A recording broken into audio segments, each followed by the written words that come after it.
Good evening, शुभ संध्या। मैं हूं doctor Devanand Kumar.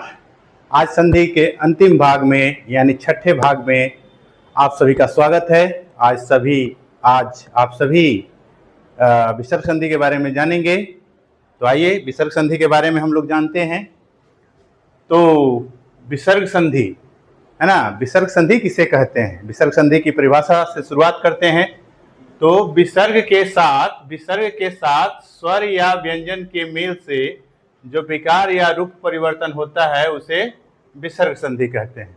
विसर्ग के साथ स्वर या व्यंजन के मेल से जो विकार या रूप परिवर्तन होता है उसे विसर्ग संधि कहते हैं। ठीक है, विसर्ग के साथ स्वर या व्यंजन के मेल से जो विकार या रूप परिवर्तन होता है उसे विसर्ग संधि कहते हैं। अब विसर्ग संधि के मुख्य नियम संख्या 1, यदि विसर्ग के बाद च या छ हो, ठीक है, तो विसर्ग जो है तालव्य श में बदल जाता है, और ट ठ हो तो विसर्ग मूर्धन्य स में बदल जाता है, और त थ हो तो वह दंत स में बदल जाता है। आइए उदाहरण के द्वारा देखते हैं, समझते हैं। निधन चय, यह निधन चय बराबर निश्चय, यानी विसर्ग है ये, और विसर्ग के बाद क्या है? च है। ठीक है, तो नियमानुसार विसर्ग के बाद यदि च आए तो यह तालव्य श में बदल जाएगा। ठीक है, अब इसी तरह से धनु धन टंकार है। ठीक है, शब्द क्या बना? धनुष टंकार।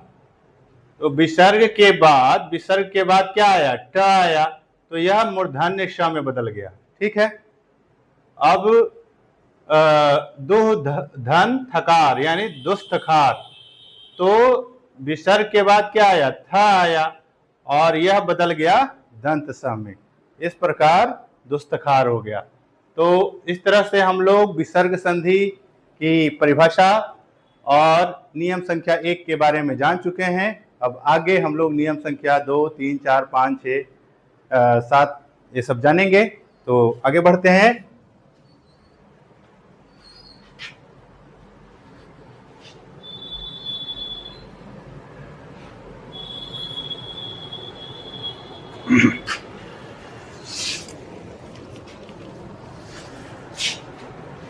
अब नियम संख्या 2। ठीक है, नियम संख्या 2 क्या कहता है कि यदि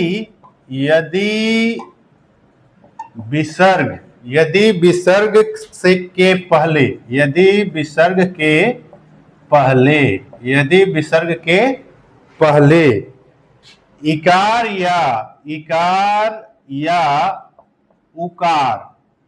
या उकार आए, ठीक है, और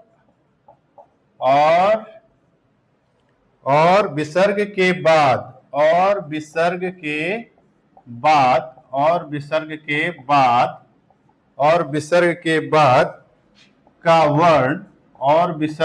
बाद का वर्ण क ख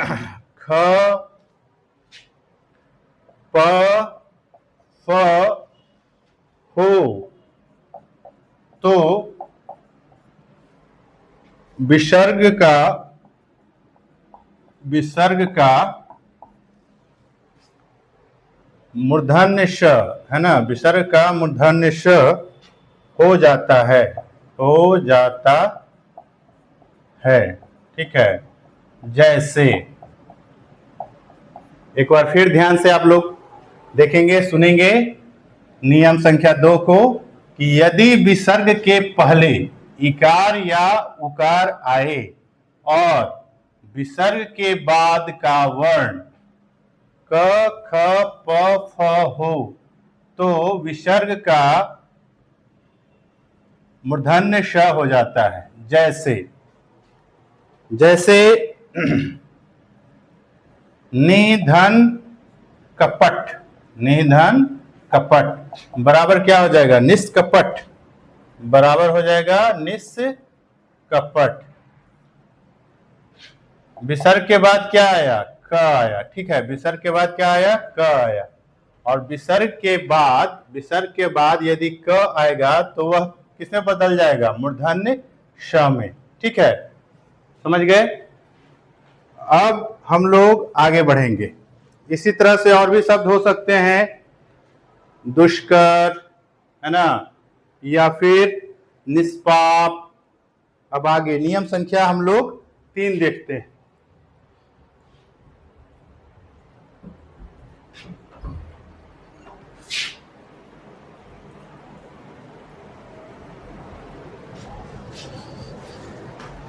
नियम संख्या 3,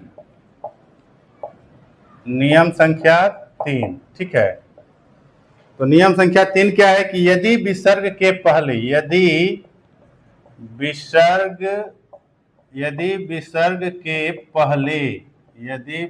के पहले अ हो, यदि विसर्ग के पहले अ हो, यदि विसर्ग के पहले अ हो, और यदि विसर्ग के पहले अ हो और परे, परे यानी बाद में। ठीक है, क्या हो?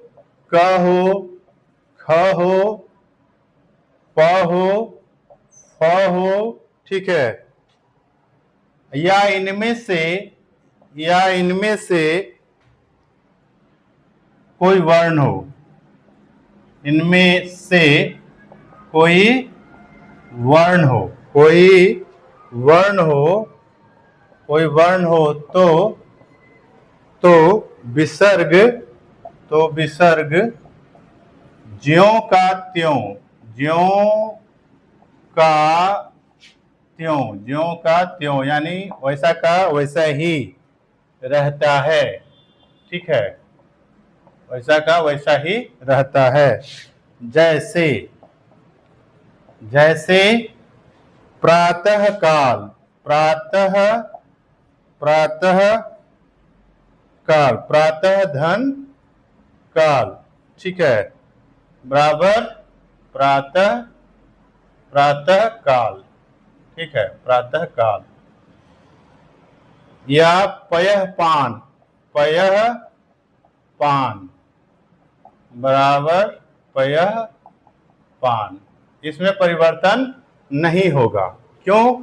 क्योंकि नियम कह रहा है, नियम संख्या 3 क्या कह रहा है कि यदि विसर्ग के पहले अ हो, यदि विसर्ग के पहले अ हो और पड़े यानी बाद में क्या हो?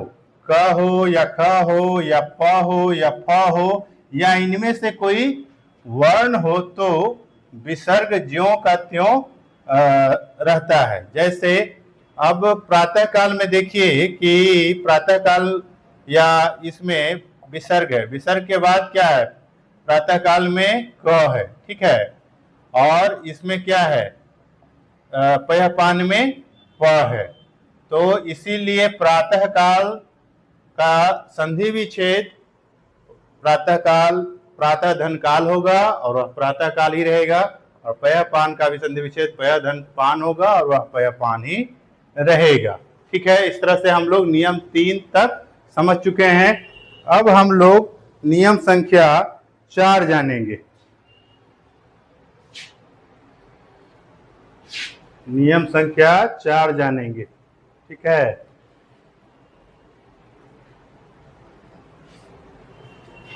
तो नियम संख्या 4 क्या कहता है?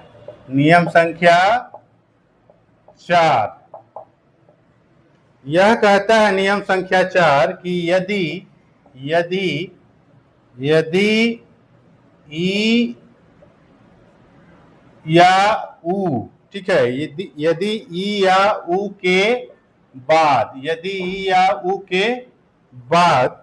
विसर्ग हो, यदि ई या उ के बाद क्या हो? विसर्ग हो। ठीक है, और इसके बाद र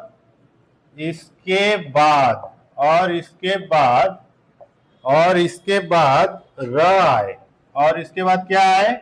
र आए। ठीक है, तो ई उ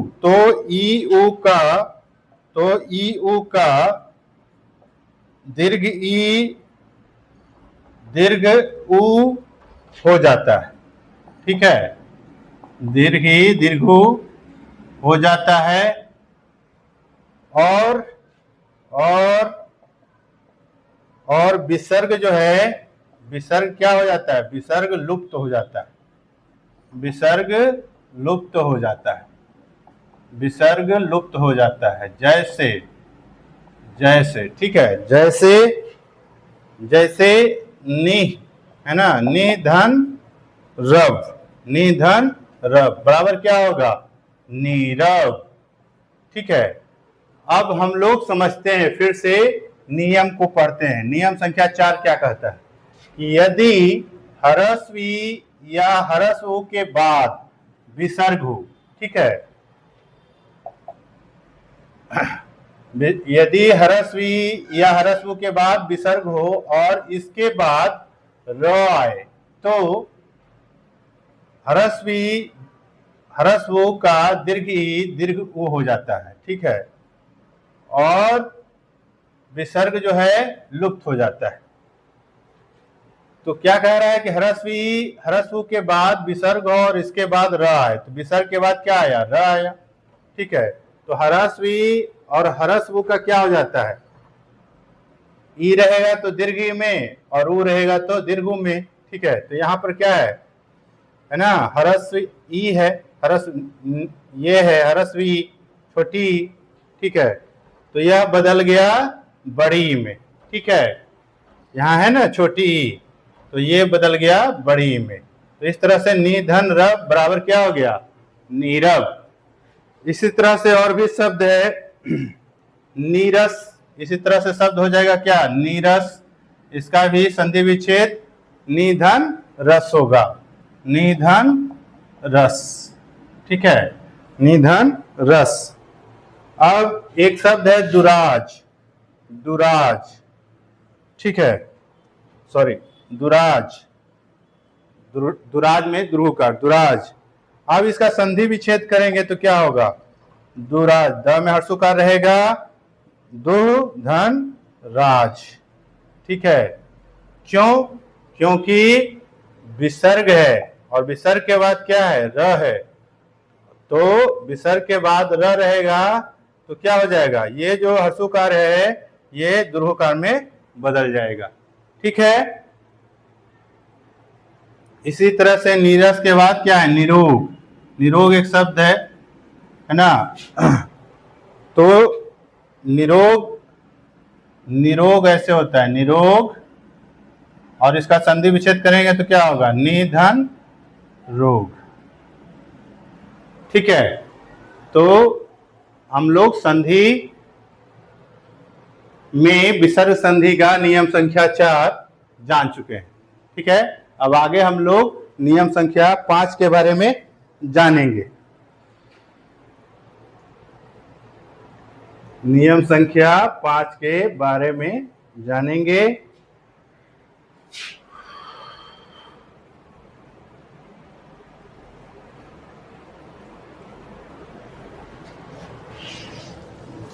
अब हम लोग नियम संख्या 5 देखते हैं। नियम संख्या 5, यदि विसर्ग के पहले, यदि विसर्ग के, यदि विसर्ग के पहले, यदि विसर्ग के पहले और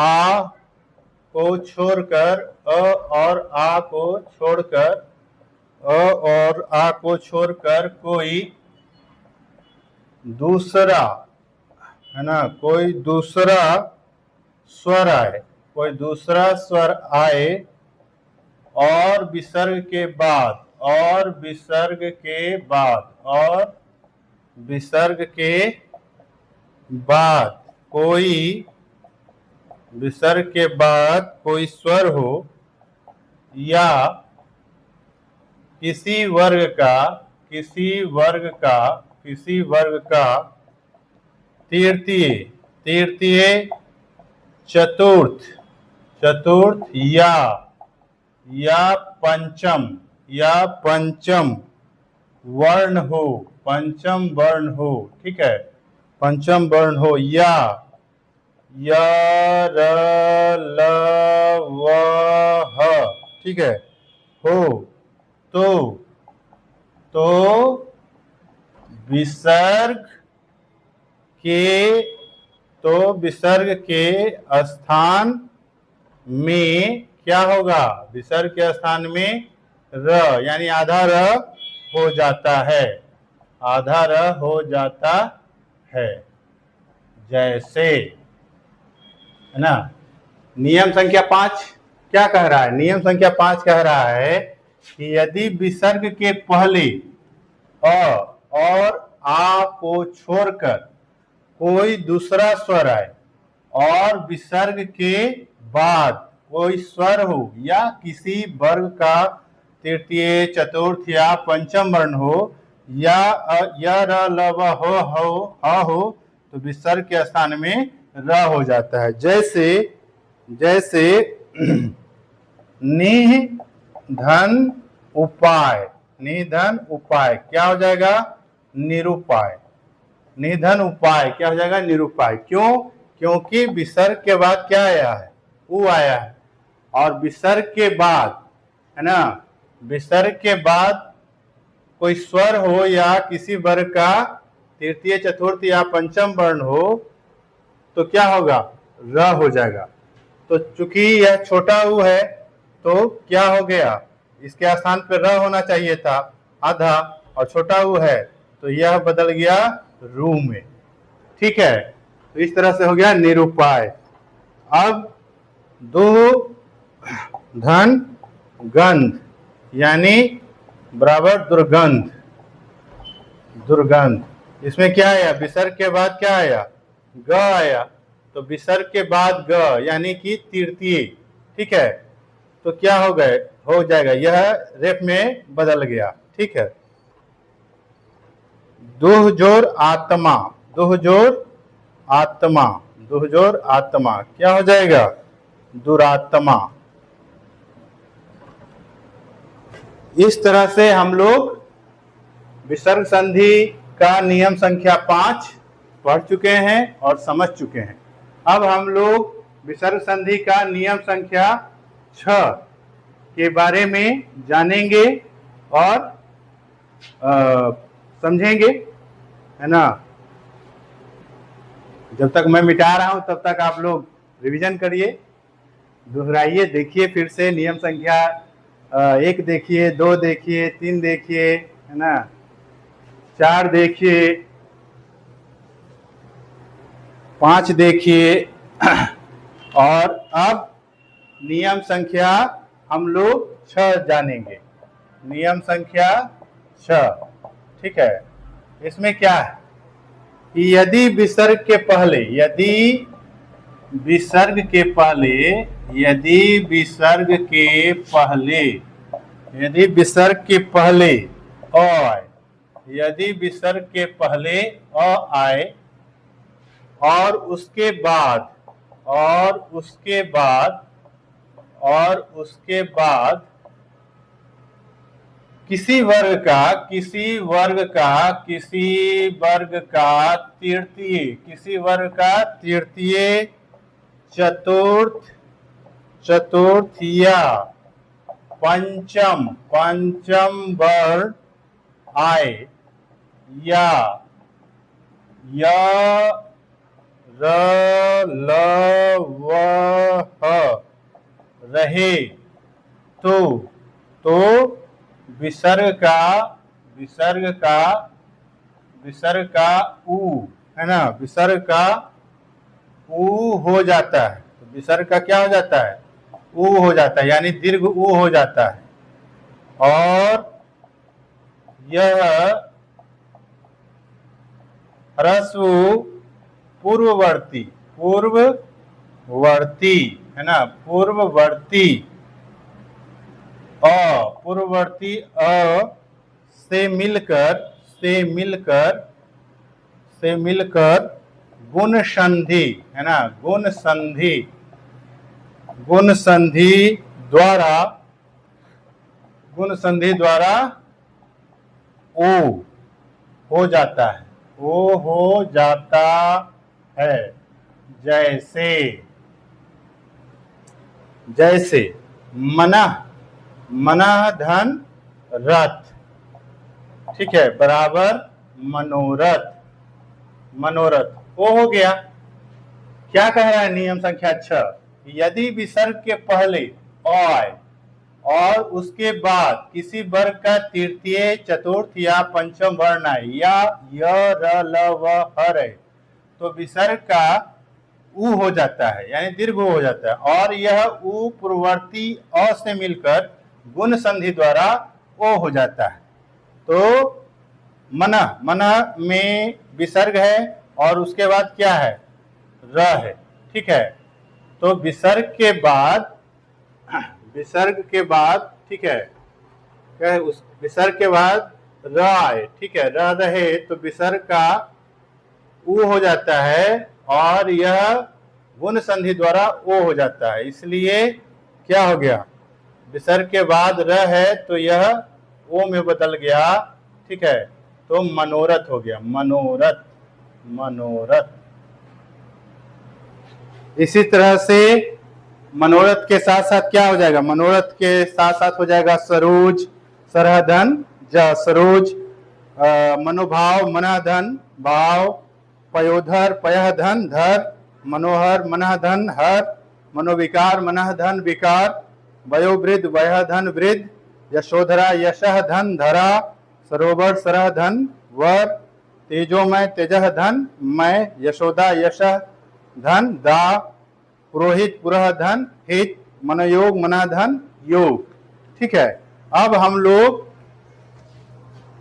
विसर्ग संधि का 7वां नियम और अंतिम नियम जानेंगे, ठीक है। तब तक आप लोग नियम संख्या 6 को फिर से पढ़िए, समझिए, ठीक है, और विचार कीजिए कि यह नियम क्या कहता है। अब नियम संख्या 7, नियम संख्या 7, ठीक है, क्या कहता है कि यदि विसर्ग के, यदि विसर्ग के आगे पीछे, यदि विसर्ग के आगे पीछे अ हो, यदि विसर्ग के आगे पीछे अ हो तो पहला अ, ठीक है, पहला अ और विसर्ग मिलकर, पहला अ और विसर्ग मिलकर, पहला अ और विसर्ग मिलकर छठे नियम, छठे नियम, छठे नियम की तरह, छठे नियम की तरह, छठे नियम की तरह ओकार, छठे नियम की तरह क्या हो जाता है? ओकार हो जाता है, ओकार हो जाता है, ठीक है। और बाद वाले, और बाद वाले, और बाद वाले अ का, बाद वाले अ का लोप होकर, लोप होकर, लोप होकर उसके स्थान, उसके स्थान, उसके स्थान में लुप्ताकार, लुप्ताकार, ठीक है, लुप्ताकार, जिसको आधा एस की तरह लिखते हैं, का चिन्ह लग जाता है, का चिन्ह लग जाता है, का चिन्ह लग जाता है। जैसे, जैसे, जैसे प्रथमा, है ना, प्रथमा धन अध्याय, प्रथमा धन अध्याय क्या हो जाएगा? प्रथमो अध्याय, प्रथमोध्याय, प्रथमोध्याय, ठीक है, क्योंकि विसर्ग के बाद क्या आया? अ आया। और नियम क्या कह रहा है कि यदि विसर्ग के आगे पीछे अ हो, यदि विसर्ग के आगे पीछे अ हो तो पहला अ और विसर्ग मिलकर छठे नियम की तरह ओकार हो जाता है, और बाद वाले अ का, यानी बाद वाले अ का लोप होकर उसके स्थान में लुप्ताकार, यानी आधा एस का चिन्ह लग जाता है। जैसे प्रथम, यानी इसमें विसर्ग है और इसके बाद क्या आया, अ आया, तो यह किसमें बदल गया, इस तरह से इसमें बदल गया। तो प्रथम धन अध्याय, प्रथमो अध्याय। इसी तरह से यश धन अभिलाषी, यशो अभिलाषी, मन धन अभिलषित, मनोभिलषित। ठीक है, लेकिन इसमें ध्यान देने वाली बात है कि विसर्ग के बाद अ के सिवा दूसरा स्वर आए, विसर्ग के बाद अ के सिवा दूसरा स्वर आए तो यह नियम लागू नहीं होगा, बल्कि विसर्ग का लोप हो जाएगा। जैसे अतः धन एव, अतएव, अतएव, अतः धन एव क्या हो जाएगा, अतएव। क्या मैंने बताया कि विसर्ग के बाद अ के सिवा, विसर्ग के बाद अ के सिवा दूसरा स्वर आए, कोई भी दूसरा स्वर आ जाए, ई आ जाए, ऊ आ जाए, ठीक है, तो यह नियम लागू नहीं होगा, नियम 7वां लागू नहीं होगा, बल्कि विसर्ग का क्या होगा, विसर्ग का क्या होगा, लोप हो जाएगा। इसलिए अतः धन एव बराबर अतएव। इस तरह से विसर्ग संधि समाप्त हुई। ठीक है, और आप लोग संधि के बारे में अब सब कुछ जान चुके हैं, संधि का मतलब जान चुके हैं, संधि का शब्दार्थ जान चुके हैं, संधि की परिभाषा जान चुके हैं। ठीक है, संधि के 3 भेद होते हैं, स्वर्ग संधि, व्यंजन संधि और विसर्ग संधि, यह जान चुके हैं। स्वर्ग संधि के 5 भेद होते हैं, यह जान चुके हैं। विसर्ग संधि उसकी परिभाषा, उसके नियम, उसके उदाहरण जान चुके हैं। विसर्ग संधि की परिभाषा, इसके नियम और इसके उदाहरण जान चुके हैं। इस तरह से संधि की कथा समाप्त होती है। आज इतना ही, धन्यवाद। कमेंट करके आगे आप लोगों को बताना है कि आगे किस टॉपिक पर मैं वीडियो बनाऊं, जिस पर आप लोग पढ़ना चाहते हैं। आगे आप लोग क्या पढ़ना चाहते हैं, अलंकार पढ़ना चाहते हैं, छंद पढ़ना चाहते हैं, या हिंदी भाषा, व्याकरण या साहित्य से जुड़ी हुई किस विषय वस्तु के बारे में आप लोग जानना चाहते हैं, आप लोग कमेंट करके बताइएगा। धन्यवाद। इसी तरह से पढ़ते रहें, प्रसन्न रहें। धन्यवाद।